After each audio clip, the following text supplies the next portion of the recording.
I'm Armin Meier. I live in Switzerland and I spent most of my life in the travel, IT and logistics sector. Well, it was about 15 years ago when we actually helped to start IBS as a joint venture between Swissair and actually VK. And I was in charge of Atraxis at that time, and I was right there when everything started. Now I'm a member of the board of IBS. Well, what impresses me most is probably IBS's ability and competence to innovate, build big projects and deliver them on time.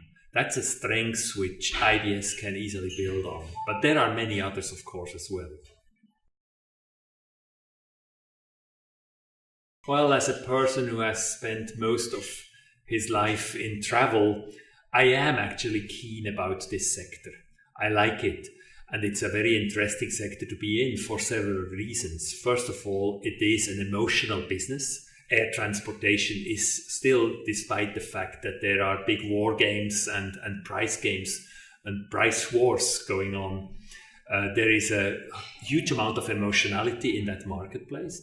Secondly, it's a growing business. It is going to grow for another 4 to 5% over the next 10 to 20 years, every projection says. And thirdly, it's a global business. It's really nice to exchange views and get to know people from other regions and other cultures. Well, GDSs always faced the risk of disintermediation. So a typical GDS is actually the middleman, which according to the theory is going to be cut out over time. But we say that since 10 or 20 years, it hasn't happened so far. But there are many trends which actually are risks and opportunities at the same time for GDSs. One is what we call the long tail. So GDSs don't only deal with the main carriers in that world, but they also increasingly start to deal with hospitality, with rental car companies, with the non-managed space in travel, so ground operations, etc., etc. That's one trend. The other trend is that airlines mainly and hotels try to carve out the GDSs. We have now just seen the Lufthansa levy on GDS booked tickets, and the jury is still out. We shall see, who is going to, keep its position and to what extent. Interesting times, actually.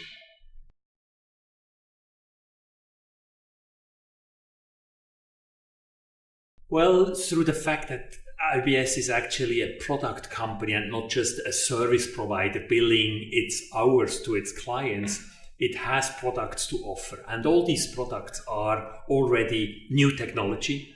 They are, we call it digital ready. They are ready for this disintermediation game and also for the personalization game, i.e. they offer services which nobody else can offer at this point in time. So it's about now marketing all these capabilities and products to the global industry. It's about growth. It's about expanding also in terms of geography. And I hope that the board and myself can be instrumental in that journey.